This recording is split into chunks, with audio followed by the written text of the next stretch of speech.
احساس ہی تو تھا کہ اٹھ جاگ محمد مل قاسم، اسلام نے آج پکارا ہے۔ اس گنگا پار سے داہر نے تیری غیرت کو للکارا ہے۔ ایک ہی تو آدمی اٹھا تھا جس نے خدا کی قسم پورے کفر کو تیس نیس کر دیا تھا، اور پورے بر صغیر اور میرے عزیز و صدق کے اندر باب الاسلام بنا کر اسلام کا پرچم جس نے بلند کر دیا تھا، وہ کہاں گیا؟ خالد بن ولید رضی اللہ تعالی عنہ۔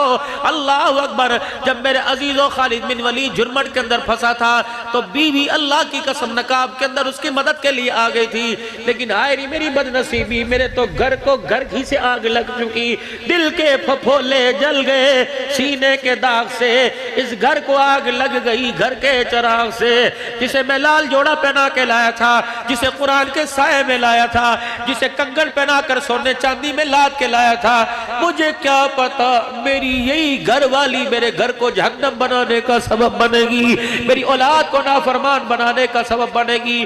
اللہ کی قسم میرے عزیزو، حدیث نعمت کے طور پہ خدا کے گھر میں بیٹھو، اللہ نے میرے پہ دل کے حال کھول رکھے ہیں۔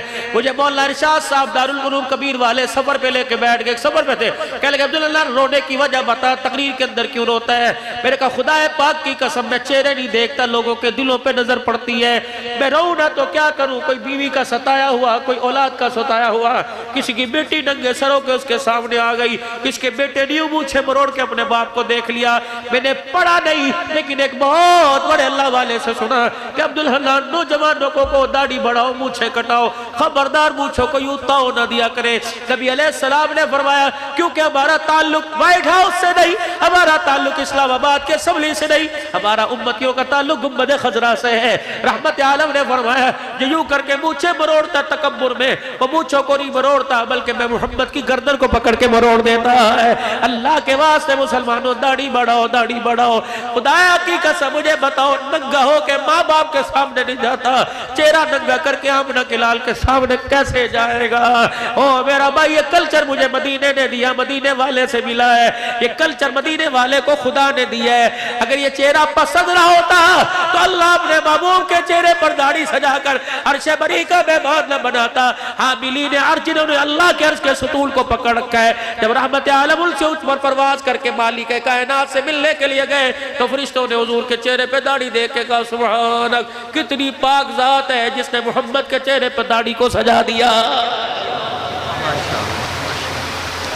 آج میرے عزیزو، قادیانیوں کا تو بیڑا غرق ہو کے رہے گا۔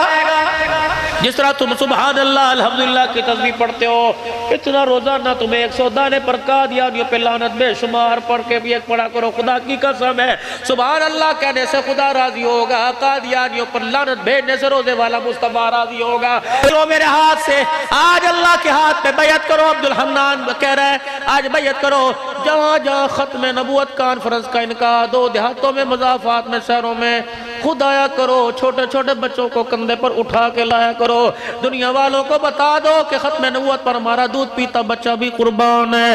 اللہ اکبر! یوم آزادی پر میرے عزیزو فن ویلنگ کرتے ہو، میں آپ سے عرض کرتا ہوں جب ختم نبوت ہو اس وقت میرے عزیزو اپنے سلنسر میں سے عزیزوں نکال کر گھو کر کے جال کے ریس دے کے دعا نکالا کرو۔ امید ہے اے ختم نبوت کے غلاموں، جب تم کانفرنس میں جاؤ گے گیس دے کے دعا نکال لو گے، یہ دعا بھی قادیانیوں کی قبروں پہ خدا کی لعنت بن کے برسے گا۔ اللہ اکبر! میرے عزیزو آج اللہ کے ہاتھ پر بیعت کرو کہ انشاءاللہ ختم نبوت کی چوکیداری کرتے رہیں گے، صحابہ کی عزت کا دفاع کرتے رہیں گے انشاءاللہ۔ اس وقت تک چیل سے نہیں بیٹھیں گے، پیٹ بھر کے روٹی نہیں کھائیں گے جب اللہ کی زمین قادیانیوں پر تنگ کر دیں گے، جب تک نہیں انشاءاللہ مال بھی، جان بھی، اولاد بھی، سب کچھ لے کے اللہ کے راستے میں جائیں گے۔ نیت کرتے ہو سارے انشاءاللہ تعالی؟ پکی نیت کرتے ہو؟ جب بھی آپ کو ختم نبوت کے سٹیج پر دعوت دی جائے، عبدالحکیم صاحب، ولی زائد صاحب، یہ جتنے کابر جمعیت علماء اسلام والے، خدا پاک کی قسم ختم نبوت کا مسئلہ کسی ایک جماعت کا مسئلہ نہیں، پوری امت کا مسئلہ ہے۔ حسین کے نانے کی پگڑی کا مسئلہ پوری امت کا مسئلہ ہے۔ انشاءاللہ اس ختم نبوت کا دفاع موت اور موت کے بعد اپنی نسلوں کے ساتھ کر دو، اور صبح اس بھائی کو 10 سال جس سے ناراض ہو گئے فون کر کے کہنا کہ رات مولوی عبدالحنان آیا تھا، رو کے گیا، رلا کے چلا گیا، وہ کہہ رہے ایسی نمازوں کا، ایسے سجدے کا کوئی فائدہ نہیں جو بھائی بھائی کو سینے سے نہ لگا سکے۔